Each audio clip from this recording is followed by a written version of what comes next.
Hare Krishna. So we are very happy to again go forward with our Discover Yourself sessions. Today we have a very exciting program, Discovering the Lasting Solution. Because all people face problems, but what way we can get a full stop to all the real problems of life. So let us hear from Mr. Radheswaman Prabhu. Without further delay. Hare Krishna. ॐ अज्ञानतिमिरन्धस्य ज्ञानाञ्जनशलाकया चक्षुः उन्मीलितं येन तस्मै श्रीगुरवे नमः। नमः ॐ विष्णुपादाय कृष्णप्रेष्ठाय भूतले श्रीमते भक्तिवेदान्तस्वामिनिति नामिने। नमस्ते सारस्वते देवे गौरवाणी प्रचारिणे निर्विशेषशून्यवादि पाश्चात्यदेशतारिणे। वाञ्छाकल्पतरुभ्यश्च कृपा सिन्धुभ्य एव च पतितानां पावनेभ्यो वैष्णवेभ्यो नमो नमः। जय श्री कृष्ण चैतन्य प्रभु नित्यानंद श्री अद्वैत गदाधर श्रीवासादि गौर भक्तवृंद। हरे कृष्ण कृष्ण कृष्ण हरे हरे, हरे Ram Ram Ram Hare Hare. Hare Krishna, welcome all of you again to today's session. In the yesterday's session, we all learnt about 3 ways of gaining knowledge: Pratyaksha, Anumana and Shabda, direct perception and guesswork, and learning the wisdom through the Vedas. So, and we also learned about how the science is researching for 4 reasons. So, one reason I told you is they want to put a full stop to all sufferings, or at least reduce the sufferings. Or the science wants to increase the pleasures and happinesses, varieties of gadgets and devices and everything. They want to make it. Or the science is researching to relieve us of the fears like corona and other things. They want to find out what are the dangers in this world, how to escape from the dangers, relieve us of the fears. And then fourthly, I told you that for the sake of sheer knowledge, what are all things existing? What is moon? What is sun? What are the stars? What are these planets? What are these plants?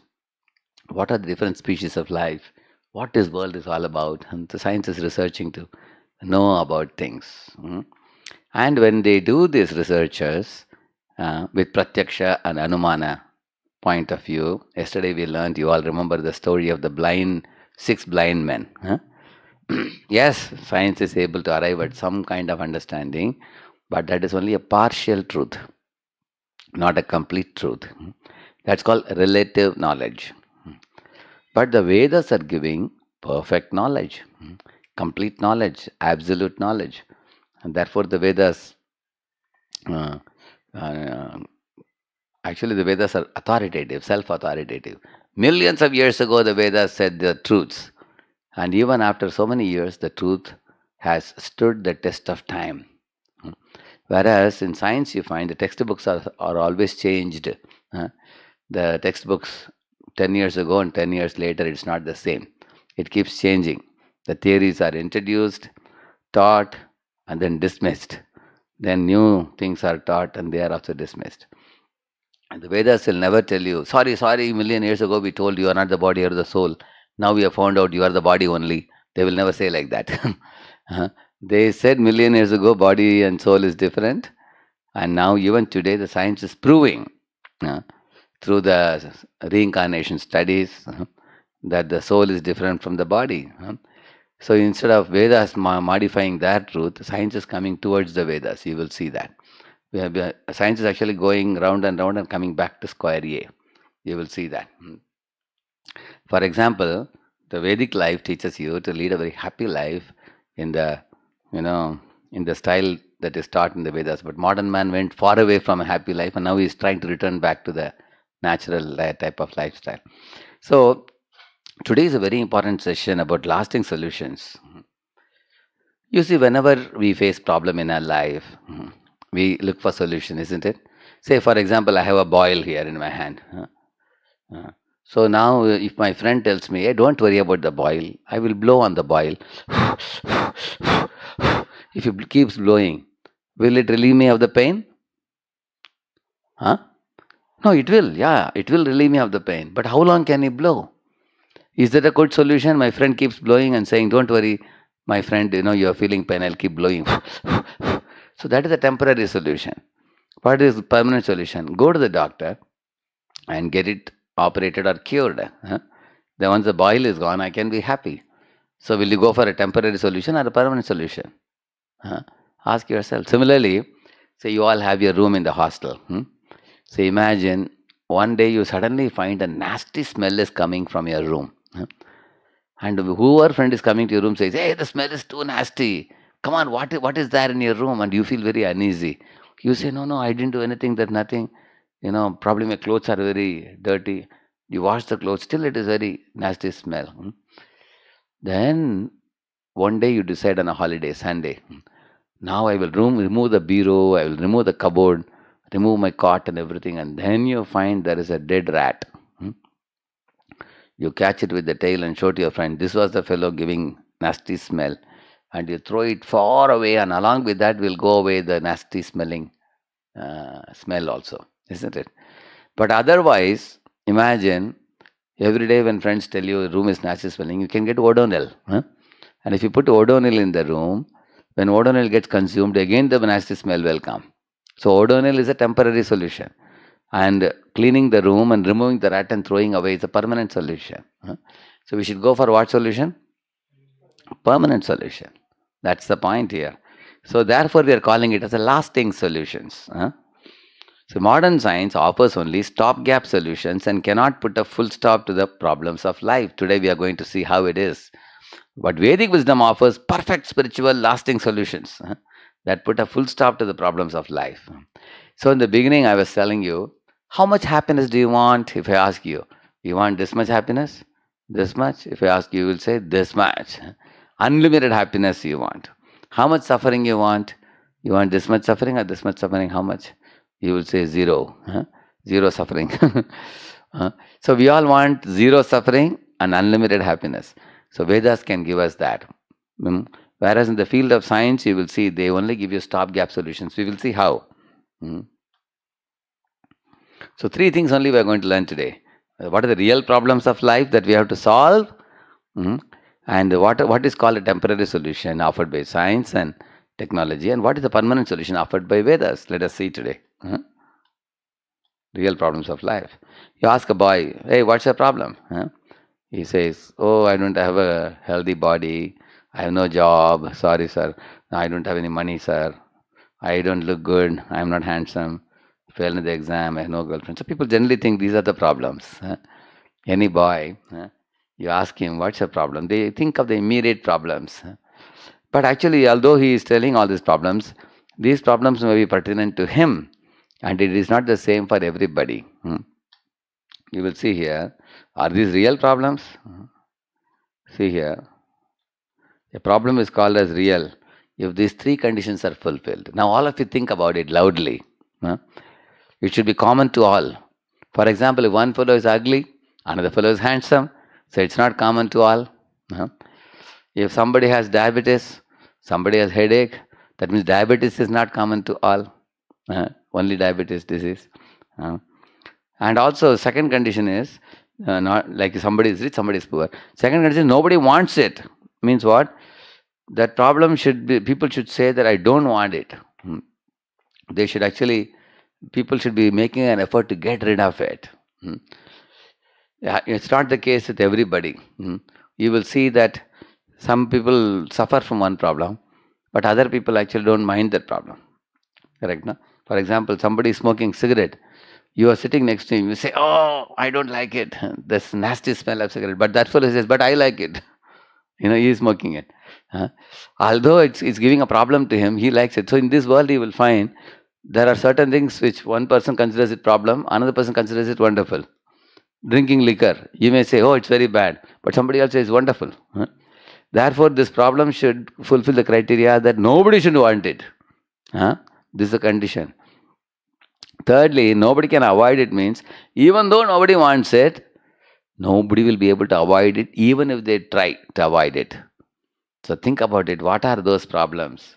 In Bhagavad Gita, Lord Krishna says in the 13th chapter, 8 to 12 verses, in that he says, there are 4 real problems which fulfill all these 3 criteria.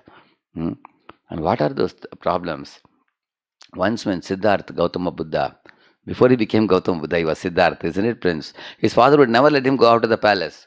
One day he begged his father, Papa, please allow me. I want to go in the chariot to just see the town and come. So because he begged his father several times, he allowed him to go with the minister. So when he went out of the palace, for the first time he saw there was a lady walking with a big belly. So Siddhartha asked the minister, why this lady has such a big belly? What happened to her? He said, oh, there is a baby inside. He said, oh, really? Baby is inside. Why the baby is not outside? He said, the baby will come outside. But after how long? After 9 months, he said. Oh, till then the baby has to be inside. Yeah. The baby is like an arched bow in a constricted pocket inside the mother's womb for 9 months. And then Siddhartha asked, everybody has to do this? And minister said, yes, even you were in your mother's womb like this. All of us, he said. It's a painful time, 9 months, you have to be inside, yeah. And then they went a little distance ahead. And then he saw an old man with a stick in the hand. Like all the teeth were gone, his hands were shaking and body was shaking, and I know old man with white hair and all the teeth were gone. So Siddhartha asked, what is happening to that fellow? Why is he so invalid? Why is he not young like me? He said, this is called old age. And he said, why he became so old? And the minister said, everybody has to become old in this world. We all would like to remain young forever. But you see, everybody gets old gradually, especially after 40, 50 years. Gradually the body starts declining, he said. Oh, really? And then they went a little distance ahead. He saw one man was coughing continuously, mucus and vomiting. Like that. Siddhartha asked, why is this man appearing to be suffering? He said, he has a disease. He said, who gets disease? He said, yeah, many people get disease. We all have some disease or the other. And nobody can say, and I have noticed, like one college I had gone, 600 students were there. I asked, is there any one of you who never got any disease, not even a headache? Please raise the hand. Nobody raised the hand. Everybody gets at least a fever or a headache. These are small diseases and there could be bigger diseases. In fact, you can name the doctors pertaining to every part of your body. For example, who is the doctor for the teeth? Dentist. Who is the doctor for the eyes? Ophthalmologist. Who is the doctor for eyes, nose, throat? ENT specialist. Who is the doctor for the heart? Cardiologist. Who is the doctor for the skin? Dermatologist.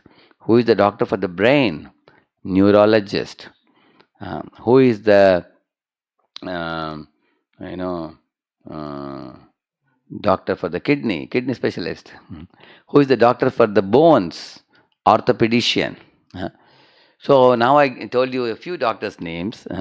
So why there are so many doctors for different parts of the body? That means every part of the body can give us trouble. Therefore they are there. That means this body can get complicated diseases. Otherwise, why are they doing that MBBS and waiting for curing the people? So therefore, he heard about the disease, and then he found one fellow was being taken on a stretcher.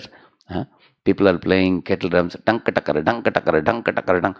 So he saw Siddhartha. He asked, what are they? Why are they playing kettle drums and they're carrying that man on a stretcher? What happened to that fellow? So minister said, he has died.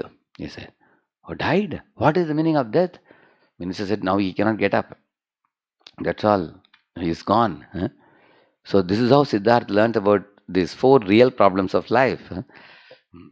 Like for example, nobody wants to die, but people have to die one day in this world. Nobody likes to get old, but everybody has to get old. Nobody likes diseases, but everybody gets diseases. Some disease or the other. Nobody wants to be put into suffering again and again, being born again and again, but they have to take birth. So these are the 4 problems of life. Like you see this 4. Yeah. Janma mrityu jara vyadi dukkha doshanudarshanam, Krishna says in Bhagavad Gita. one who is intelligent, he can clearly see in this world that these four problems are there. He can see with his eyes. All the jivas who are trapped in this bodily machine have to see their body getting old. They have to see their body getting diseases, and they see the body has to die, and they are trapped in this bodily cage. They are suffering. Yeah. Like you'll see, in 9 long months, the child is cramped in the mother's womb and scorched by mother's gastric fire. Sometimes she eats meats and she eats pickles. She eats, and due to which the child also suffers. And there are worms which torment the child. And the child passes stool and urine in the same packet for 9 months. Now you will see the video. Now you can see that.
You saw the birth of the child in the mother's womb for 9 months.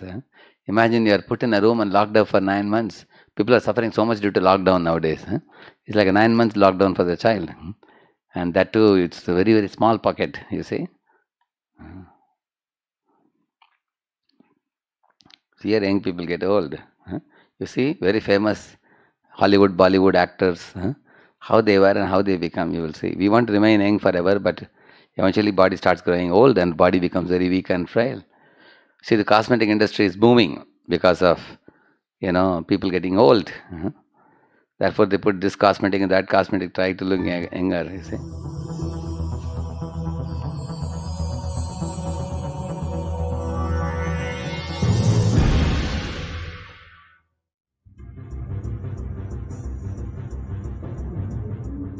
Most people spend their lives wrapped up in rushing to and fro. As time flows quickly by, days, months, and years rush by in the blink of an eye. Yet for some reason, people try to ignore this fact.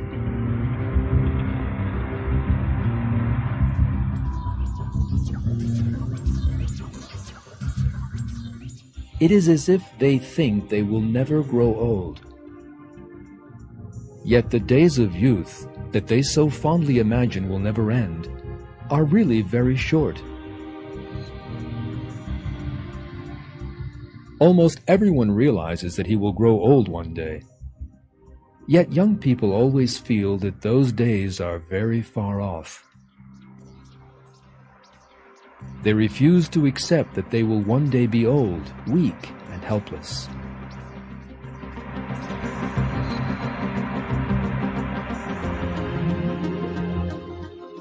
The two young people in this picture are good-looking, with clean and perfect skins and shining teeth.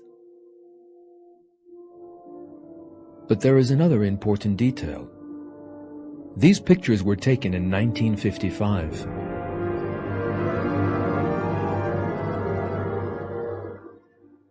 When this picture was taken, these two were most probably not giving any thought to the fact that they would one day grow old. Yet some 50 years or more have now gone by, and nothing remains of the youth and beauty in the picture.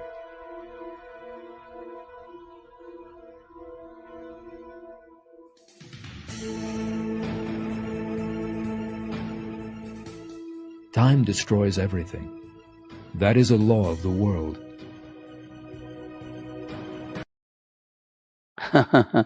You saw how they had become changed totally, huh? Isn't it, due to the old age? You see, here he is hale and healthy, now he is admitted in the hospital, you see. Disease. We always want to remain healthy, but against our wish, we still encounter varieties of diseases. So the death is the time when the soul is taken out from the body to go to the next body. See, here it is mentioned here. It's Garuda Puran. Indeed, O Garuda, when the hour of death approaches, then by chance a certain disease raises up its head. He says, Kalena samhriyante chanunam mritya upastite deva yoga tada vyadihi kaschit utpadyate kaga. And then he is saying, Vaikalyam indriyanam cha balav joram hasam bhavet. He's saying Yugapad Vaschid Kakoti Shukadamsho Bhavedyadi. The organs grow weak as you get older. Troubles will start showing their powers as if all of a sudden millions of scorpions have stung the person, like that.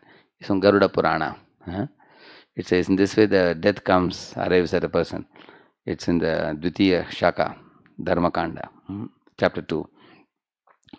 So in this way, the eyes are bulging out, and the pressure from the air within, and then the difficulty in breathing. And in this way, one has to leave the body. Very painful process. So some people may say, "But sir, birth is already done for me, and death is far away. I'm a young boy. Death is also far away, and I'm not old yet. Another 40, 50 years it will take for me to get old, And I don't have any diseases now. I'm pretty healthy." Some people say like that. Therefore, you should see that apart from these four problems, there are threefold miseries. Okay, all of you consider some examples. What are the miseries arising from your own mind and body? Like, for example, depression. Many youths are getting depression nowadays. Stress, isn't it, in the mind? Hyperactivity. These are all problems of the mind. And in the body, diseases. Somebody gets corona, somebody gets fever, somebody gets accidents in the body, isn't it? And what are the sufferings from other living beings? Some mosquitoes bite you, some dogs may frighten you, isn't it? Some other people may insult you, isn't it? Or what are the natural disasters like tsunami or earthquake or volcanoes, isn't it? So, see, we have given some examples here. So these are called, that which is arising from your own body and mind is called Adi Atmika. And that which is given by other living beings to you, sufferings, that's called Adi Bhautika. And that which is coming from natural disasters is called Adi Daivika. So these three, Adi Atmika, Adi Bhautika, Adi Daivika. These three are represented by the Trishul in the hand of Durga Mata. You have seen? Durga represents the material energy, and she has a Trishul.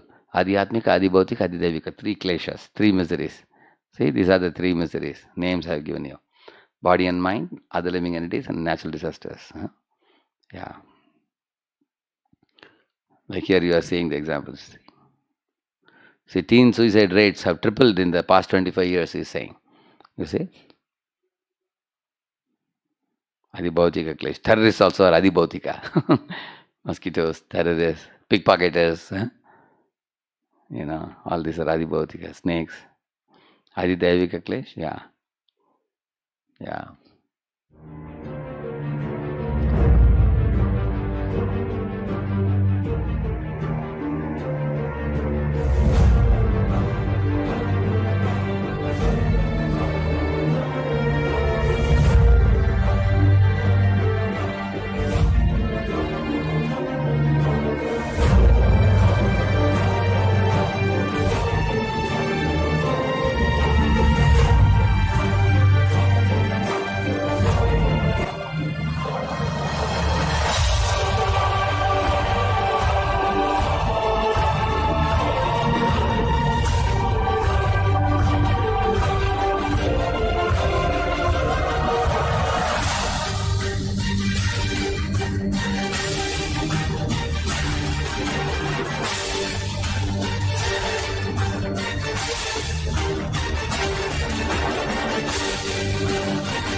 So you saw varieties of dangers, huh?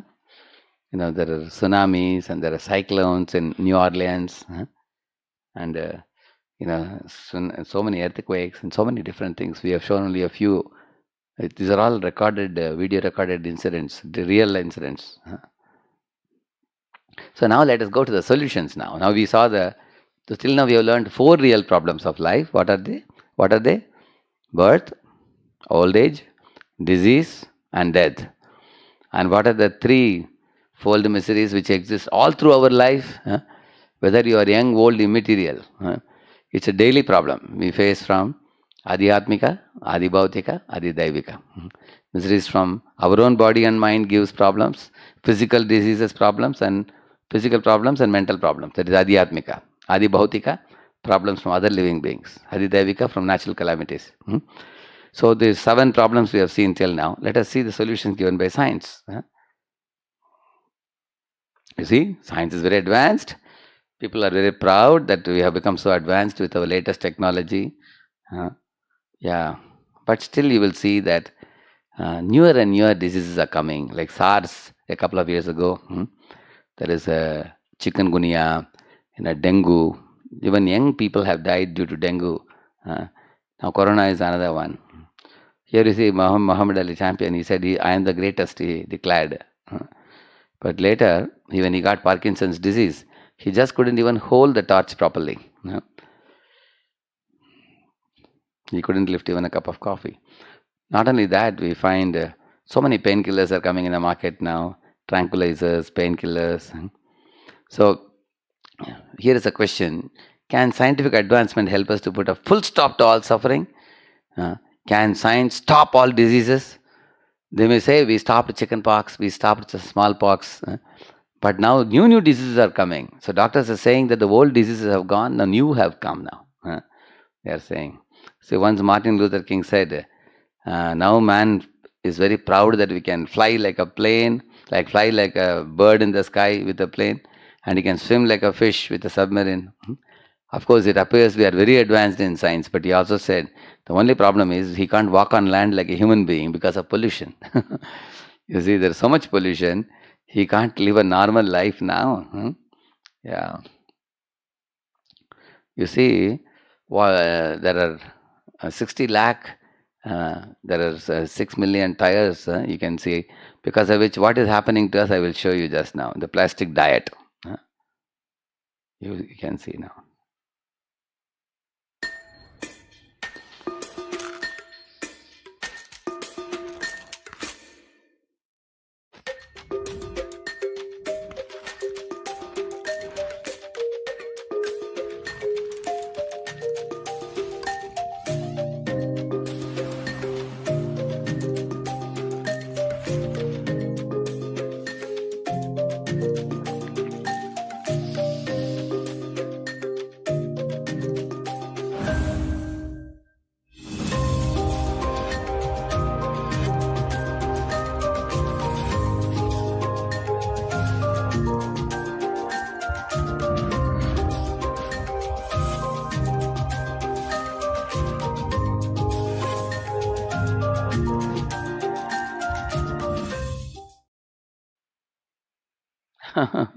This is a problem due to which we get diseases, all kind of complex diseases. Yeah. Yeah. And science has, initially science created some electric bat for killing mosquitoes. Then they invented some Baygon spray for the, cockroaches. Then they created some rat poison for killing the rats. Now they invented dynamites and scuds and missiles to kill human beings in wars. So you can see that, like one A and B countries who are in the neighborhood with each other. A country produces doctorates who make bombs to drop in B country. And B produces their doctorates to make bombs and drop it in the A country. You can see that. So in this way, the world is divided into fragmental parts, creating disunity amongst living beings who are making bombs to throw at each other. Yesham drishtim avashtabhya nashtatmano alpa buddhayah prabhavanti ugra karmana kshayaya jagato ahitaha. Krishna says these people are not friends to the world, they are enemies to the world because they only know how to kill the living beings. They don't know how to give life to the living beings. They don't know. Actually, the purpose of dharma is to unite all the living beings as children of God under one roof of God. Because there is we should not see difference between one human and another human being. Because not only humans, even in animal body, human body, trees body, and all the bodies, similar type of soul, Atma is present. Instead of uniting the world, they are dividing the world and killing one another. So here you see the temporary solutions given. Somebody gets white hair, they say, better use hair dye, so your hair will look black, you see. Somebody is feeling wrinkles due to old age. Okay, use a facelift, so your cheeks will look clean. Isn't it? Somebody has a back pain. Oh, really? You are feeling a pain? Okay, use some Combiflam or Brufen. Sir, I am feeling neck pain. Okay, use Brufen. Sir, I am feeling back pain. Brufen. Stomach pain. Brufen. Knee pain. Brufen. For everything, same painkiller. Basically, they suppress your pain. They don't cure it. They don't cure your disease. If you go to Ayurvedic doctor, he will ask you, what pain are you feeling? Stomach pain? What did you eat yesterday? You may say, yesterday night we had a party. I ate a pizza at midnight. You will say, that's what is causing you pain. He will give you a powder to throw it out of your belly. So you'll relieve the pain instead of giving you Brufen. It's not that one painkiller for all, suppressing all the pain. This way there are temporary solutions given. Why you're feeling pain? Just suppress the pain. That's all. Somebody is feeling breathlessness. Okay, use oxygen tubes. Use some, what do you call it? Ventilator, they call it. Oxygen ventilator. You keep whether a person is appearing to be alive, but he can't talk to anybody. You can just see him extended for a short while. So these are all superficial patch-up solutions. They cannot stop us from suffering. You see, once a man saw a young girl with a long hair looking very attractive. He was very charmed. He was walking behind her. Wherever she walked, he walked behind her. She crossed the road, he crossed the road. She walked in the sidewalk, he walked in the sidewalk looking at her. Then he wanted to know her house address. Then she entered into a house. Then he peeped through the window to check about her. Let me know more about her. Then as soon as she reached the house, she removed her wig and kept it on the table. Then he understood, oh, this was a wig, that's all. Such a long flowing hair. Like that he thought. Then she removed her goggles.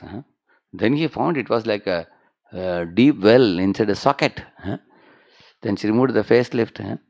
Then she appeared with wrinkles. And he understood she's not a 16-year-old girl, she's a 60-year-old old woman. She was looking like a young-looking girl. So the modern days, they can give you so many devices to make you appear young, actually. These are all, what do you call it, stopgap solutions. They are not actual real solutions. Like, look at this. Here this young girl is saying, oh, this fellow is going on a horse. He looks like a very smart soldier. I wish I get him as my husband. She is thinking, he looks very cute and very strong, very powerful. He must be very rich too. Like that she is thinking. But then she is seeing here, you see, now the reality is exposed now.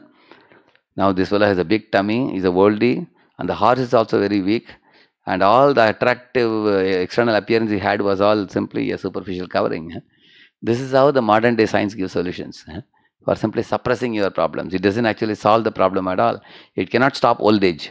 It cannot stop diseases. It cannot stop death. Look at this. Like this cat is looking in the mirror. He imagines he's a tiger. This is what is modern man's imagination. The reality will be exposed very soon. Like in New Orleans, some years ago, there was a very heavy cyclone. Man is very proud that, I am in control of everything. We are sending rockets, we are sending aeroplanes.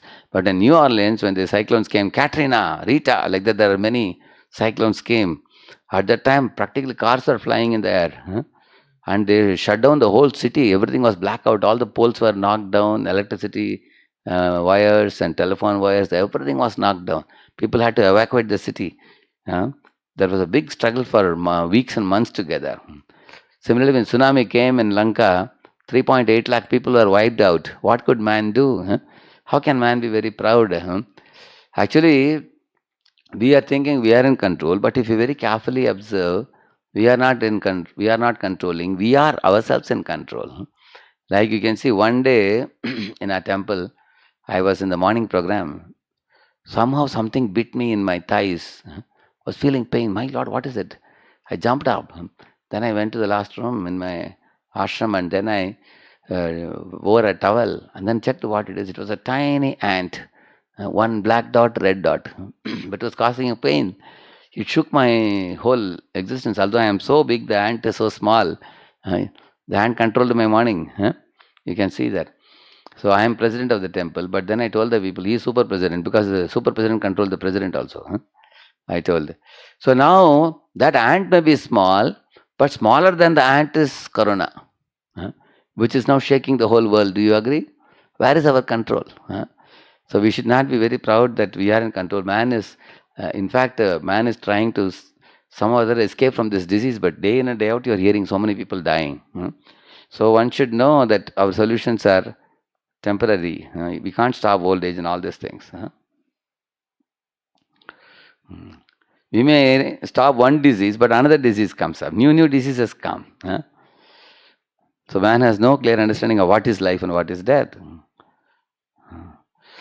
Therefore, man is trying to suppress the problem. When he comes from the office, he is very much in tension. So he watches a TV or hears some music, but he's crying, you see.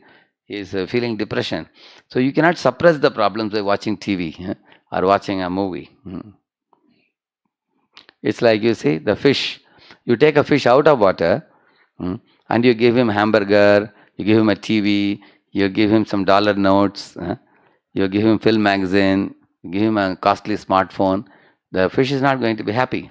He will say, hey, you throw me back into water.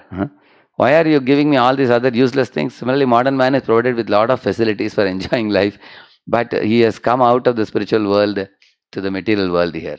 Spiritual world is like the ocean for the fish. When we go back to our original position, then only we can be happy. But now we have left our original home and come here trying to be independent of God, and we are suffering despite getting all the facilities. So here is a little story here. Once upon a time, a man who went to the forest for hunting, he glided down in a mountain valley and fell down in the middle of the valley, and he fainted unconscious. When he opened his eyes, he saw some tribals came and they garlanded him, and he thought they are going to kill me. But they took him to their kingdom and told him that you are our king. Today is December 31st. Every time God sends someone on December 31st to make him the king from January 1st onwards. He said, really? You guys are going to make me your king? They said, yes. So he was very happy now. Oh, they are not going to kill me. They are going to make me the king. So then he went. He sat on the throne. Then he ate very nice food, wore very nice dress, wore very nice ornaments and everything. Then he asked the minister, sir, this year you made me the king. Was there a king last year? They said, yes, but last year there was another king. They said, where is he?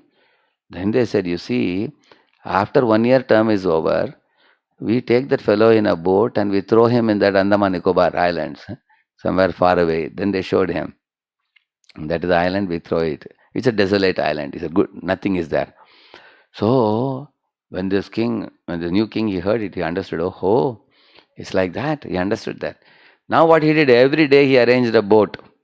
Every day he sent different items there. He sent bricks, he sent reinforced bars, he sent gold, silver, diamond, everything he sent. Every day, little by little, things are transported. So his 1 year term came to an end. Guess what happened to him? When these tribals caught him and put him in a ship and threw him in the desolate island, there he went and used all those properties for building very nice bungalow there and lived very happily ever after. So the moral of the story is what? We are all in the material world now. Everything we have now will be taken away at the time of death. Your laptop will be taken away, your house will be taken away, your bank balance will be taken away.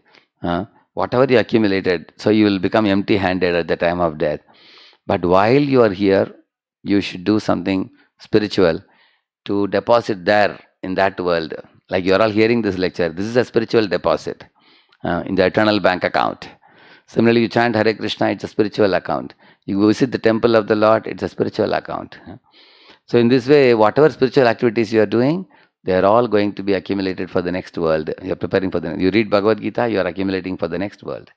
So therefore, intelligent people should accumulate the imperishable wealth for the next world and not waste the time simply accumulating temporary wealth and enjoying life like the king here. Everything will be taken away at the time of death. That's the point.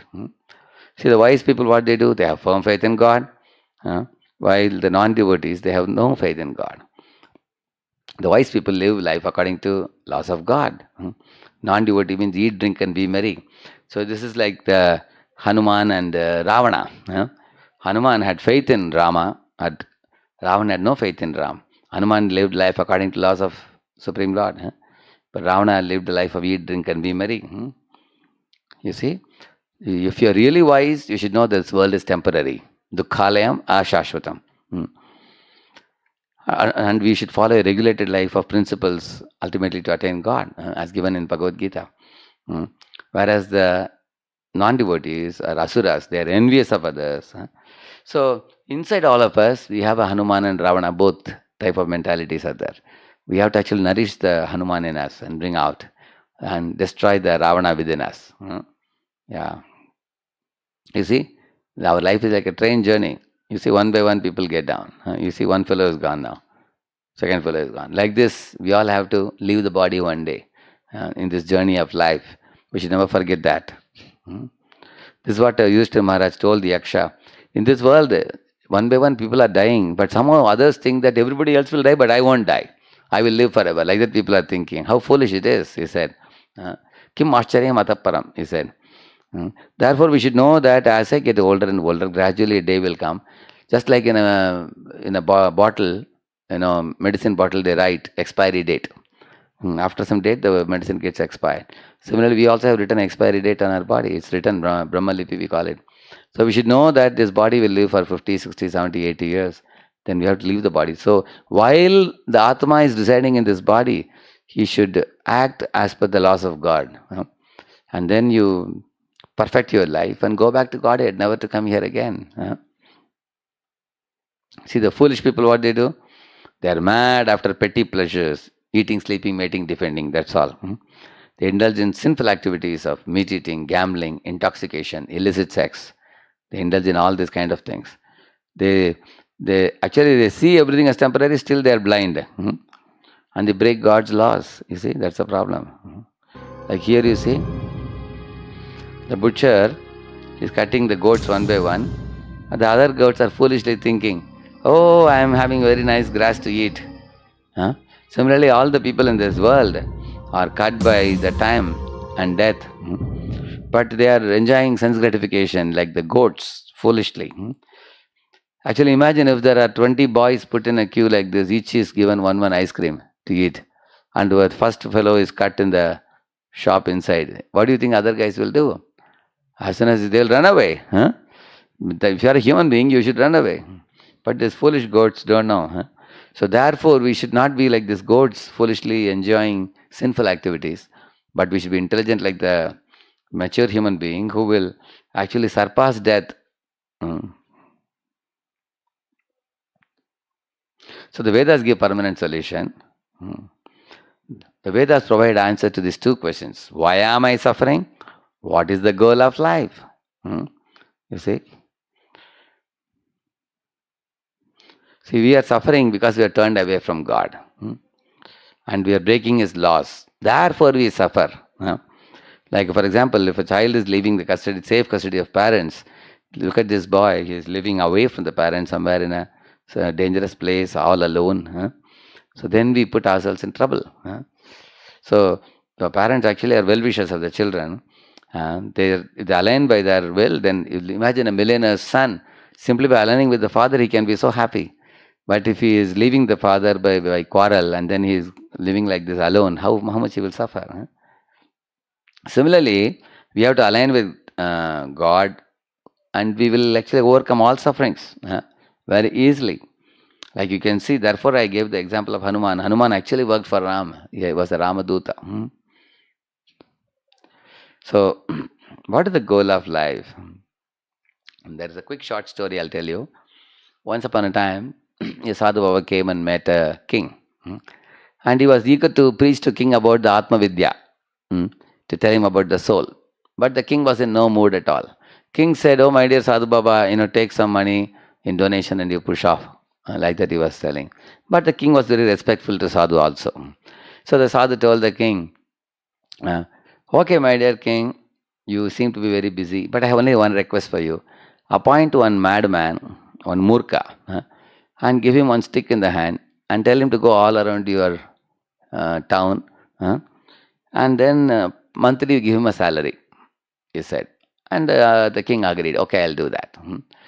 And then after the sadhu went, he told the ministers to find out murka. Murka means a fool. So they saw one fellow in the street who appeared to be a murka laughing to himself. They brought him to the king, and king said, hey murka, come here, take this stick and go around the city. And monthly once you come and pick up your salary, he said. So the murka would do that. For a few years he did. So after some years, one day, the king was getting old and he became bedridden. He was about to die. At that time, he called all the ministers and other people to meet him because he may pass away anytime.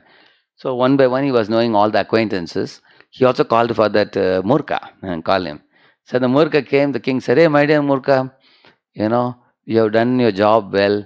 Now I am going to a faraway place. Therefore, I have called you. So Murka said, oh, my dear king, can I also come with you? He asked. The king said, no, I cannot take you with me, he said. And the Murka laughed and said, oh, you will not take me with you because I think you want to take your queens with you, correct? He asked. It will come? I should wait. So, and then the king said, no, not that. I am taking queens with me. I am not taking anybody with me. You are a foolish fellow.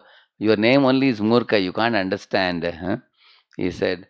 So then he said, then the Murka said, okay, king, I don't understand what you say. Maybe you should take some gold coins with you. Maybe I'll tell the ministers to give you some gold coins. So that, on your journey it will be very helpful. He said. And king said, no, I can't take a single gold coin, although I have accumulated millions of gold coins. And the Mahamurka said, why are you saying like this? You are such a wealthy king, you can't take even a single gold coin with you? King said, no, I can't take. Then the Murka said, at least let us arrange for your chariot, and also some journey food also for you to carry. No, I can't take my chariot, I can't take my food for the journey. You are a Murka, you don't understand, you are so foolish. I will have to leave behind all this and go. And then the king said, okay, Murka, don't talk anymore and don't increase my tragedy. He said, now you have done service to me last so many years. Now you retire from your job, I'll give you pension now. And you take this stick and give it to another fellow who is a Mahamurka, a greater Murka than you find out. And you give the stick to him. And then you be relieved of the job and you take pension, he said. And so-called Murka, he took the stick and gave it to the king. And the king became angry. Hey, you're giving it to me? You think I am a Mahamurka? I am more fool than you? That's what he asked. And the Murka laughed and said, my dear king, are you not the greatest fool? Today you are lamenting that you are going to leave behind all the gold coins, you are going to leave behind all the chariot, and you are going to leave behind your kingdom, and no queens will come with you. Did you not know that this day will come when you are going to die within a few days? What were you doing for God? All your life you have wasted simply in squandering your wealth and time. And now you are lamenting that nobody will go with you, nothing will go with you. And the king cried tears. He said, hey, you are not a Murka. You are so wise, he said. And then that Murka said, I am actually a disciple of that sadhu who came many years ago to meet you. He told me to be in this kingdom and give you these words of wisdom before you die. Therefore I remained here, he said. King immediately fell at his feet and said, now I don't know how many more days I will live. Please kindly give me knowledge of Bhagavad Gita, which all these DYS students are attending at such a young age, which I didn't attend. So I have lost all my years. I am already 80 years old. So please give me this knowledge as quickly as possible. You give this 8-session course in just one day only, everything. Morning to night you finish. He said. So in this way, therefore this fellow did not know the goal of life. It's called Mahamurka. Therefore we should know. See, Krishna says that just as you change your shirt every day, we change the body. Atma changes the body at the time of death. Therefore the body is just like a shirt. What happens to us at the time of death?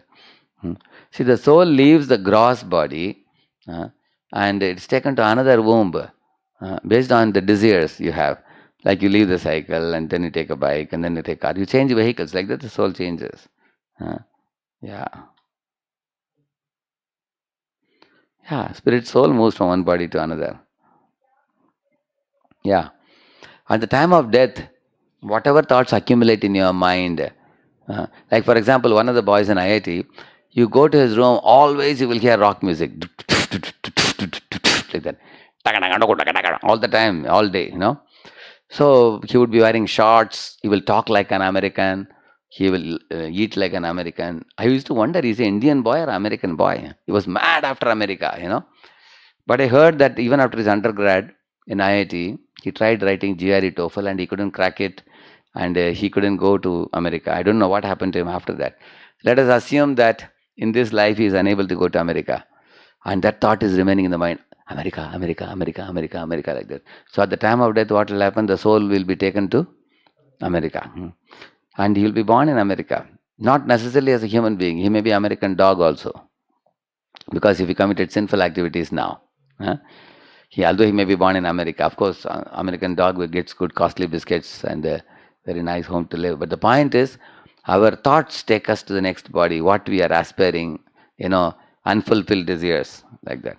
Like Srila Prabhupada saw one boy in Hawaii, he was actually playing in the waters, doing surfing. Prabhupada asked, what is he doing? The devotee said, Prabhupada, he is surfing. What is it? Is he suffering? He asked, Prabhupada, no, not suffering, surfing. They said, Prabhupada said, you call it surfing, I call it suffering. From morning 6 o'clock to afternoon 2 o'clock he is playing in water. 8 hours. What a foolish boy he is. Because he is attached to playing in water, nature will give him a body of a fish in the next life. Because he wants to be in water always. He said.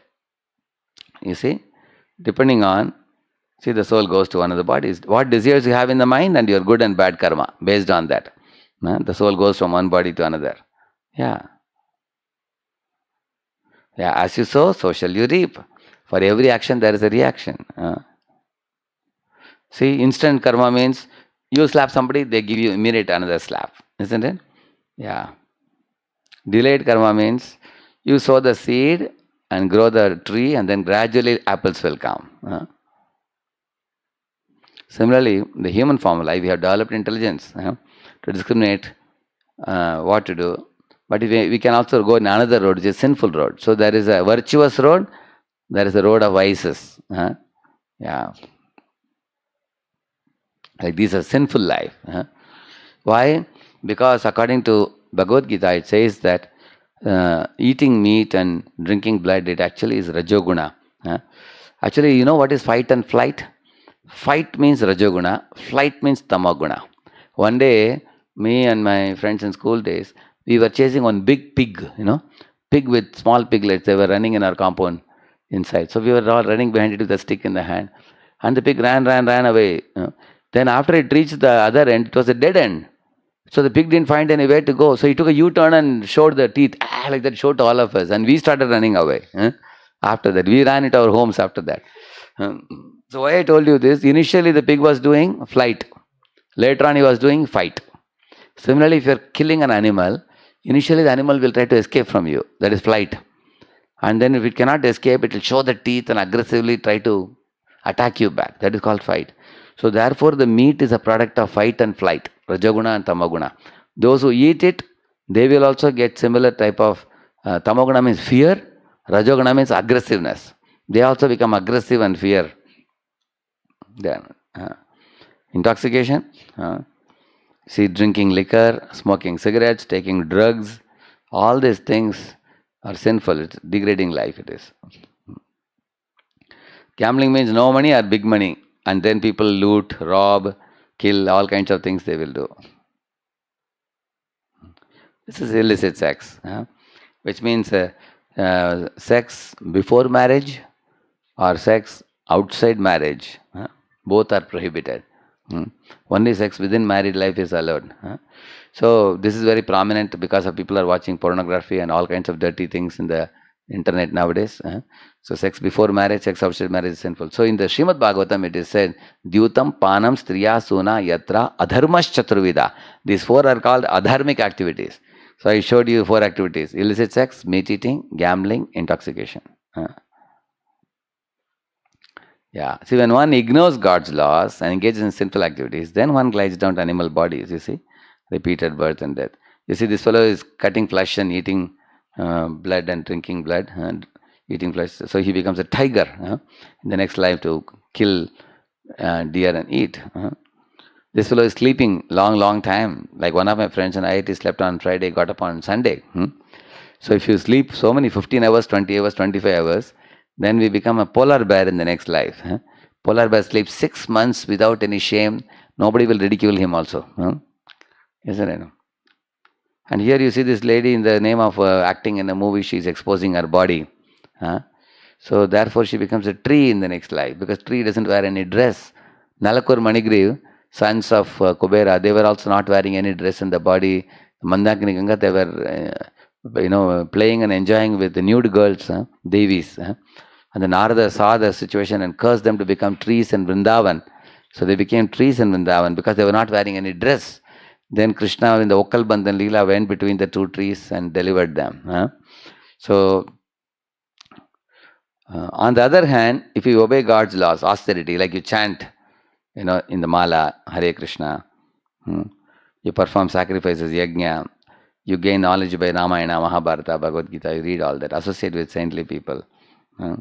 In this way, these are all pure activities aligned with God. Then we can attain the supreme destination where there is no birth, no old age, no disease, no death. Lord Krishna says, Janma karma chame devyam yevam yo veti tatpataha tyaktva deham punar janma nayiti mameti. So Arjuna, those who know the divinity of my appearance and activities in this world by understanding Gita and Bhagavatam and Mahabharata, Ramayana and all, Leelas and all, they know who I am and what is spiritual world. They come back to me. They will never be born again in this world. He says that.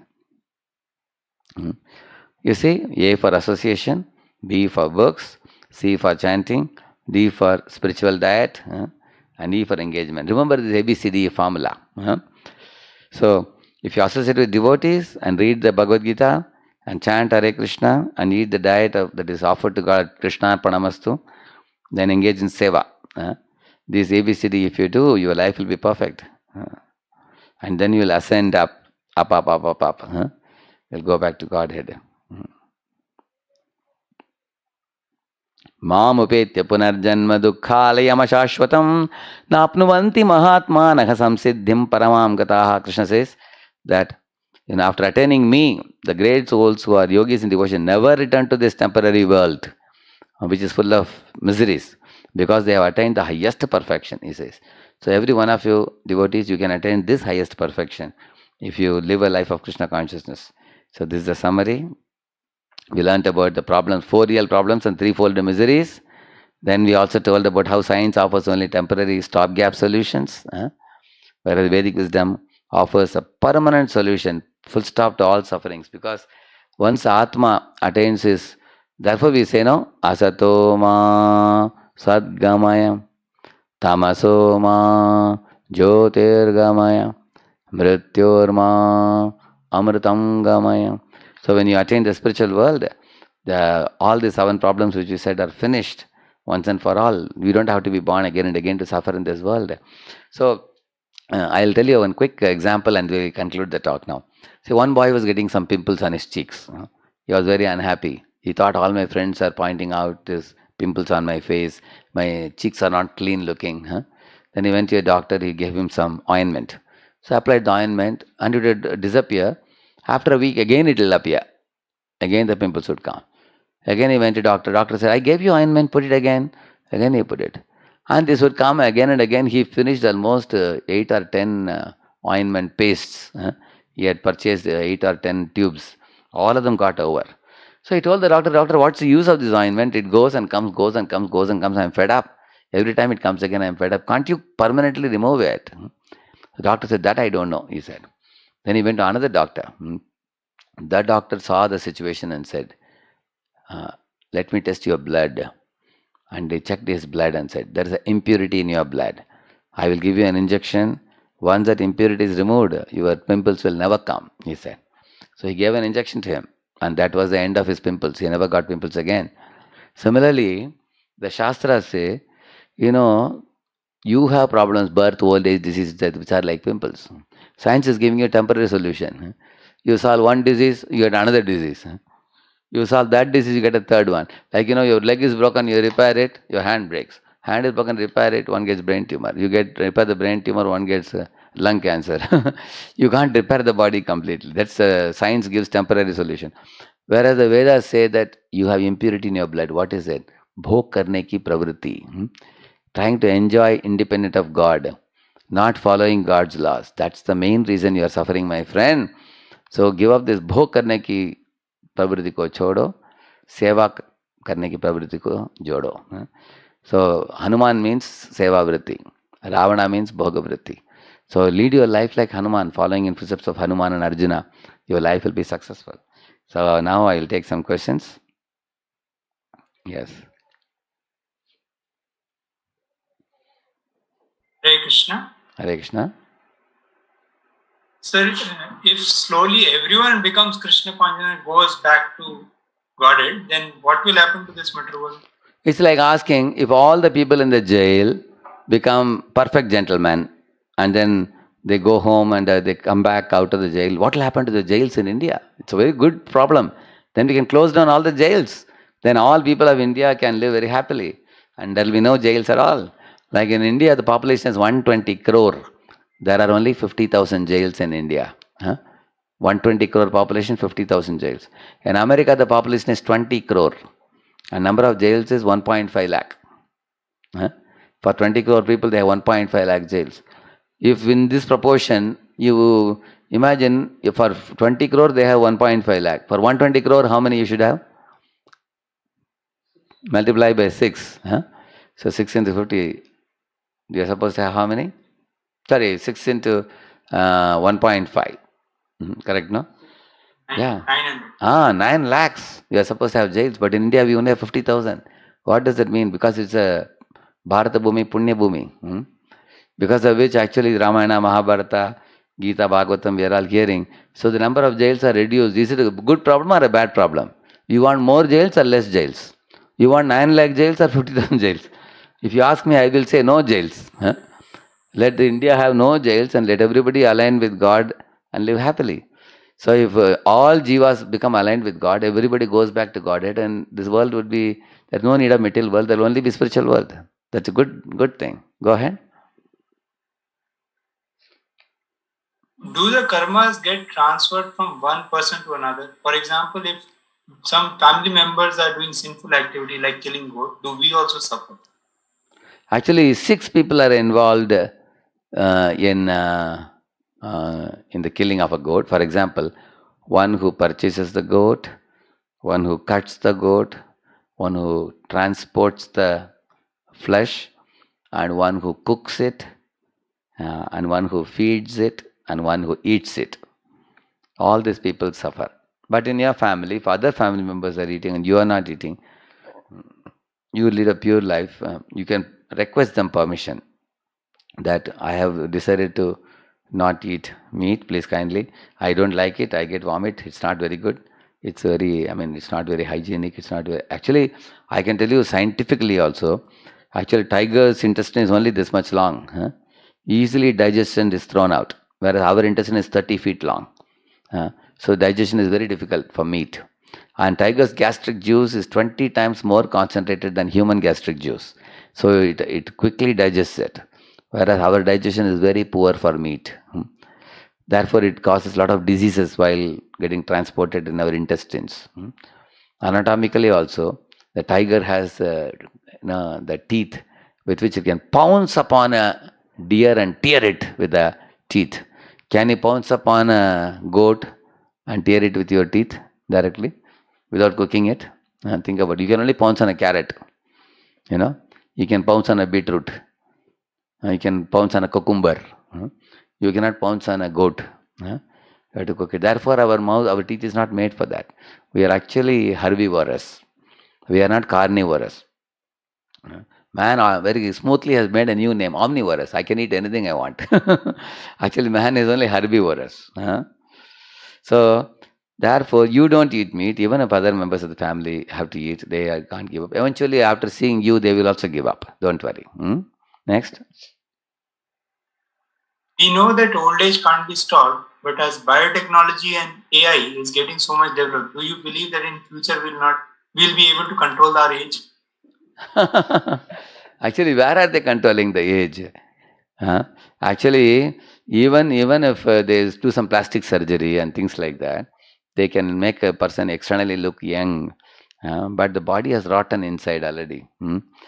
And actually, there is no question of anybody stopping old age or stopping death. Research has been already done in old age thing, that number of cells that are dying are more, number of new cells formed are less as you get older. So you can know the aging process, but you can't stop it. As scientists actually say, as much as you can't stop the movement of the sun, like that you cannot stop aging. The body is inevitably destined to get older, and one day fall to the ground. Only you can actually do good for the soul. You can't do any much great good for the body. You can try to repair the body and keep it functioning so that you can chant your Hare Krishna and you can read Bhagavad Gita. For that, the body has to be taken care. It's called as Shariram Khaludharma Sadhanam, which means the body should also be taken care because it is a Dharma Sadhan. We don't say you neglect the body. Take care of the body also. Keep the body healthy so you can study well. You can also do your spiritual life well. For that, you take care of the body. But you cannot permanently keep the body in this world. That's not possible. Is that all right? Is that clear? Yes. Is it good to kill enemies in the war if we are a soldier fighting for our nation? Yeah, that you have to do. For example, we asked the question to our spiritual master also when India Kargil war was fought. So actually, if our soldiers are defending India, killing the enemies coming from other country, that way our dharma will be protected. Otherwise, enemies will enter into India. They will break down the temples. They will stop our dharmic activities. So in that way, protecting the country also means protecting dharma. So that is the duty of a Kshatriya. A soldier has to do that. That is his dharma. That's perfect. Next. Old age, disease, and death are easy to understand as real problems. But can you explain more about how birth is also a real problem? Yeah, actually, old age, disease, and death we can see with our eyes very clearly. Birth, we don't know why. But actually, right now, people in lockdown, many are going crazy because of they are not allowed to come out. People have a habit of coming out, going to movies, going to party, traveling here, traveling there. Some people are saying that, oh, we are getting cooked up inside the four walls of the house. When will we be allowed to come out? They don't like lockdown at all. In Pune, I remember a couple of months ago, when lockdown was open, the roads were all bustling with vehicles moving. Because people wanted that unfounded freedom, what they didn't have for a long time. So even to be for some time in a four-wall room is difficult for us. Whereas a child has to be in a small constricted pocket, and that too in upside down posture, isn't it? It has to be like this in a constricted, like an arched bow. It has to be in the womb of a mother. Every one of us have been like that. Actually, in the 7th month, full consciousness comes. Then the child says, "Where am I? Oh, this packet is not very good. I am just completely tightly kept in this place. I just want to come out."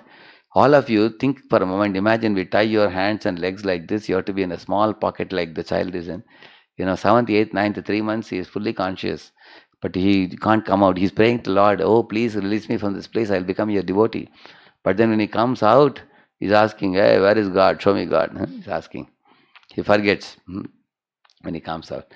So therefore, we can't understand, but the scriptures explain what are the difficulties in birth. Like one man was telling Prabhupada that even if I become a dog in the next life, I will forget what I was in the previous life. So what's the problem? That is due to ignorance he was asking that question. Because if you are a dog, people may pelt stones at you. You may not get food. You may have to live in a platform. Municipality van may come and pick up the dog and kill it. So he is foolish actually. Like when one is in tamoguna or ignorance, he can't understand the suffering. In my college days, there was one boy who was a drunkard. After the exam results came, he got some poor marks, so he went to the neighborhood shop and drank liquor, and he was lying half body in the gutter, half body outside. So he was catching the belly because the liver was paining for him because of drinking too much. So I came out of the college. I wanted to lift him out of the gutter. And then I pulled him out, threw some water on him and said, "Why did you drink? Why are you suffering like this?" You know what he said? "Who said I am suffering?" He was telling. So he had his ego, He wanted to say he's not suffering, but he was actually suffering. Similarly, due to his ignorance, he was not knowing that he has put himself in a very precarious position like that. But one who is not drunk can understand that he is suffering. Similarly, when we are in the womb, we are unable to understand what is the suffering, actually. But the scriptures, they never speak lies, they speak the truth. It's a suffering in the mother's womb because you are forced to be in a closed, dark zone within a small packet, like a sack kind of thing for a 9-month period. Yeah, next. Sir, from where we can learn the whole Vedas? Can you please let me know some source or publication? Yeah, you can actually, you what you are learning right now is Vedas only. The quintessence of all the Vedas is Bhagavad Gita, from which you are learning now. You can have a copy of Bhagavad Gita as it is. If you write to us, we can mail you a copy, Bhagavad Gita as it is. You begin with that. Then after you complete that, there is Srimad Bhagavatam, 18-volume edition, 18,000 verses we will send you, which is actually the commentary to Vedanta Sutra, the end of the Vedas.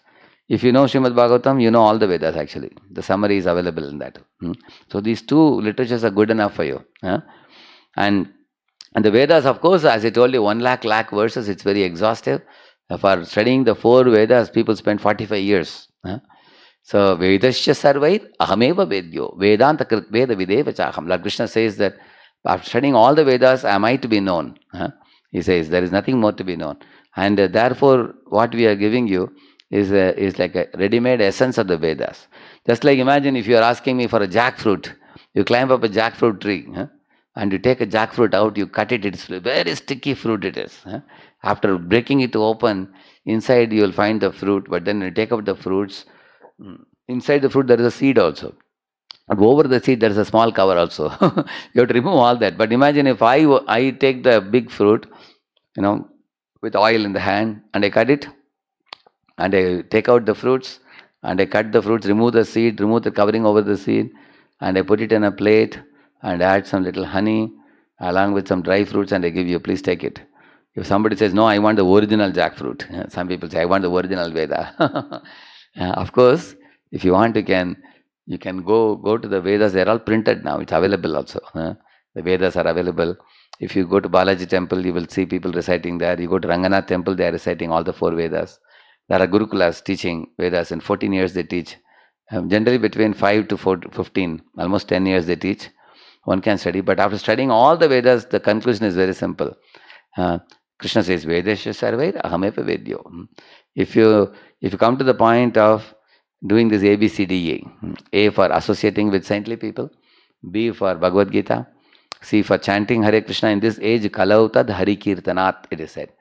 If you have to do only Hari Kirtan, Nam Jap, you have to do, that's all. And fourthly, D is diet.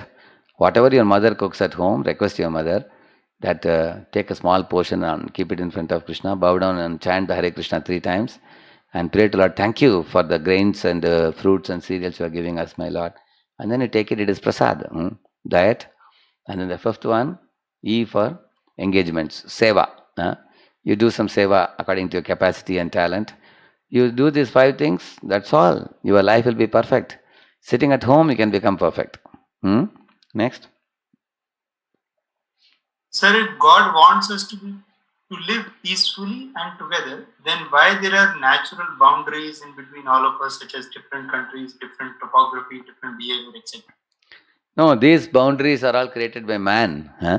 Man, like Rabindranath Tagore wrote one poem, where the world is free from fear, where the knowledge is free, where the world is not divided into fragmental parts by narrow domestic walls. Like that he wrote a poem.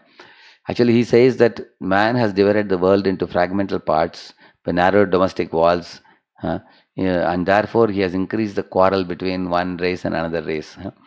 Actually, when God created the world, he says that Sarvayo nishu kaunteya murtayan sambhavantiyaha tasam brahma mahatyo nir aham bija pradaha pita. You know what he says?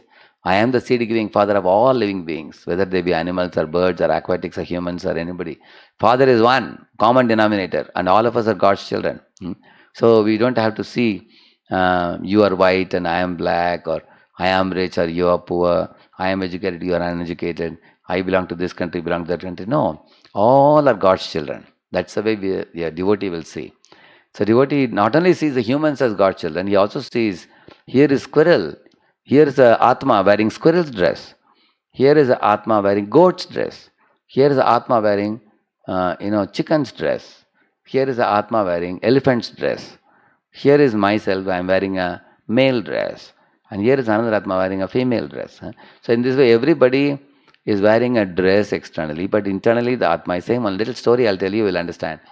Once some frogs were living in one forest, and there was a big fire in the forest. So they all became afraid. So some frogs went to north, some went to south, some went to east, some went to west. So they all got separated. And when they went to different places, the frogs in those areas told, hey, you guys have come from another place, so we want to color you according to our community. So in one place they were all colored red. In the north, another place, they were all colored green. In south, they were all colored yellow. Here, they were all colored blue. So their bodies were all colored like that. Later on, after some 4 or 5 years, the frogs felt, alas, we are missing our native place. Now the fire must have subsided. Maybe we can go and see. So all the frogs came back. But then now they all saw each other. Hey, you are blue. Hey, you are red. Hey, you are green. So they were all finding it difficulty to mix with each other because they saw their external colors. And when they were all arguing with each other, suddenly there was a heavy rains poured down. When the heavy rains poured in their bodies, all the colors were washed away. Then they all said, hey, we are the same old frogs only. We foolishly identified with the color that was put on us. Now they became friendly again. Similarly, all of us, when we look at the world around us, when we see all living bodies, not the external bodies, but we see the Atma, then we'll be friendly with everybody. We have no enemies. Ayam nija paro veti gananam laguchetasam udara charitanam tu vasudhayeva kutumbakam. See, this verse says, me tutu. Those people who do like this, laguchetasam, they are very small-minded. Kupamanduk, like a frog in the well. Whereas those people who see that the whole world is one family, vasudhayeva kutumbakam, and Krishna, God, is the father of all of us, and they have no enmity. Thank you. Any other question? Is killing a mosquito also a sin? If it is, then what is the solution? Actually, every day I go to sleep inside a mosquito net. I have a mosquito net. So I don't kill any mosquito. I see mosquitoes roaming in my room. I tell them Tata and I go inside the mosquito net. Do animals have capacity to see the soul?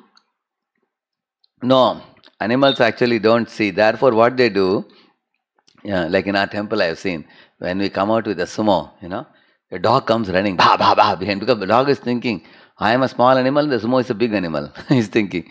So he is chasing after the sumo. He can't see there is a driver inside the sumo. Poor fellow. He can't see. But imagine if you are going in a scooter, I am going in a sumo. You can easily see that fellow is going in a sumo. And I am going on a scooter. You can clearly see because you see the Atma behind the body. But the animals can't see actually. Animals are foolish. Therefore, people who don't see the difference between body and soul are living like animals. All of you are fortunate because you are learning Bhagavad Gita and you know the correct knowledge. The body cannot, body is only a machine and the operator of the machine is the soul. You know the correct knowledge. Next. How can one remember these 4 problems of life always and not then deviate from the real goal? Yeah. Therefore, if you see very carefully, not only these 4 problems are there, lifelong we have problems. For example, when I was born, when I was just 5-year-old boy, I never wanted to go to school. I wanted to be in the lap of my mother always. But then one day my mother dressed me in blue and white and put shoes, socks and everything. And I was asking, what is this new dress you're putting on me? She said, today is a very special day, she said. And then she took me to the bus and handed me over to one cocky, one fellow with the big mustache. And I asked, who is this fellow? She gave me to him and then that fellow put me inside the bus and closed the door. My Lord, I screamed. I hated to be away from the mother. But the mother was saying, smiling and doing tata to me like this. And the whole day I cried in the bus and I was kicking that fellow also on his chest. Why are you taking me away somewhere? Then evening when I came back, I told the experience in the mother. I thought going to school means in the entire life I have to go only one day, I thought. But then next day also she was dressing me in the same manner. I asked, are you going to again hand over to me, to that fellow? She said, no, we are just going for a walk. We'll just, go for a nice brisk walk, you see. There is fresh air there. We will go to the park and come. But then she took me and again handed over me to the same fellow in the bus. Why I am telling you, the child doesn't like to be separated from the mother, but we have to be separated. Child doesn't like to study in the school. He wants to play all day, but he has to study. He has to get good marks, isn't it? Later on, parents want children to enter into IIT or NIT or some good college.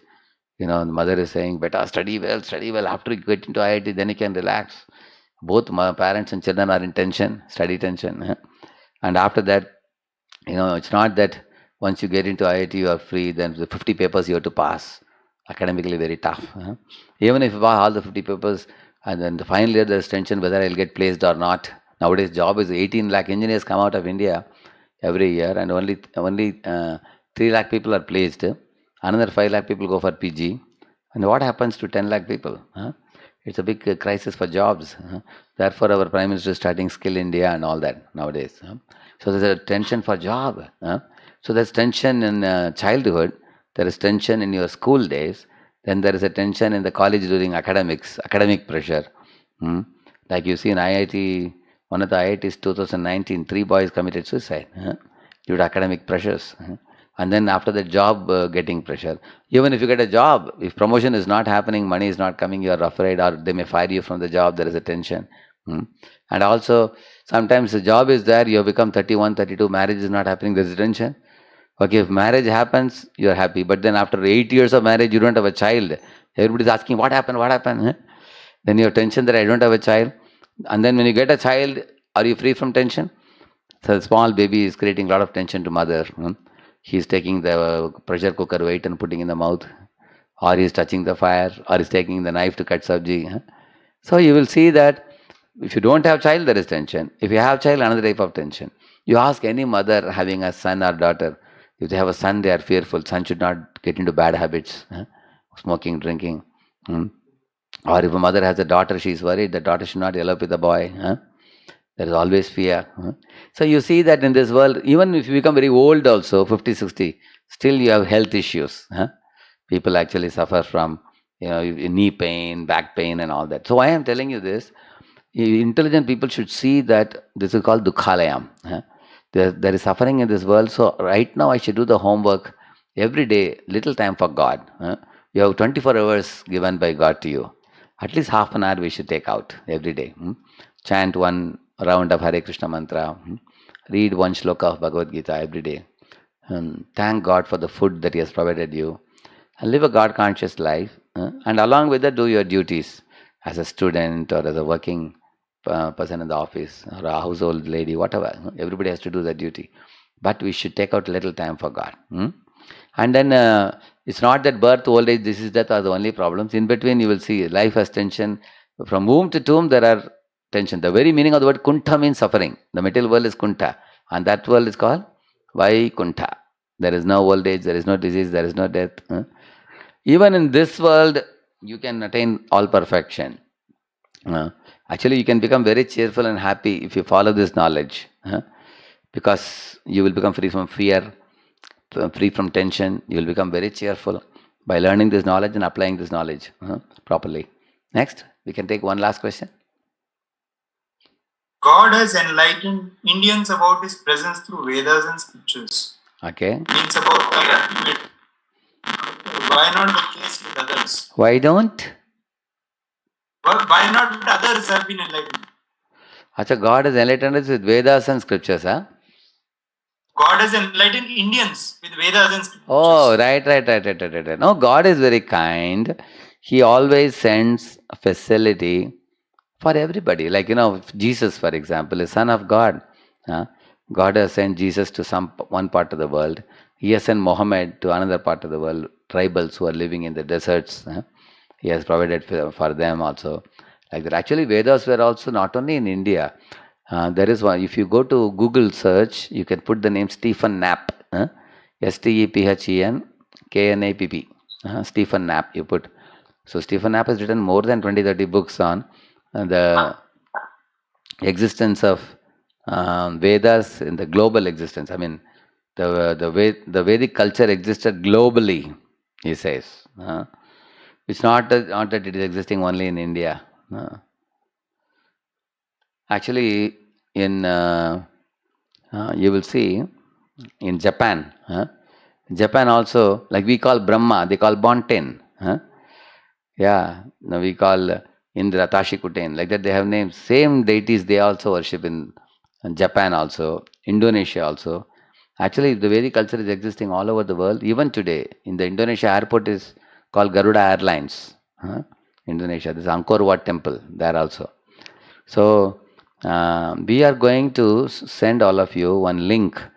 Antadipu, you have given them the link Vedas and Science? I sent yesterday. Today I can send again. So today also he will send you all a link. You click it. It's a Google Drive. I have put lot of things from Vedas and Science for you to see that Vedas are so, what do you call it? So close to science, and also worldwide information also can be provided to all of you. That Vedas, it's not that only in India it is there. It has been there. The deities of Mahalakshmi have been taken out of Russia. Vishnu deity have been taken out. There is information, which means the culture has been there all over the world. In this Kali Yuga, it has shrunk gradually. Only to this portion, India, it is very powerful. And Srila Prabhupada took it again all over the world. He spread it all over the world. So thank you all for your very brilliant questions and very enthusiastic participation today. So we will come tomorrow again and we will proceed with the next session. Today you learned a very important lesson about what is temporary solution and what is permanent solution. And you all have taken out your time to learn about the permanent solution, and you will learn about it even more logically in the next sessions. So don't miss the next one. you're going to learn deeply about the permanent solution. Thank you. Hare Krishna.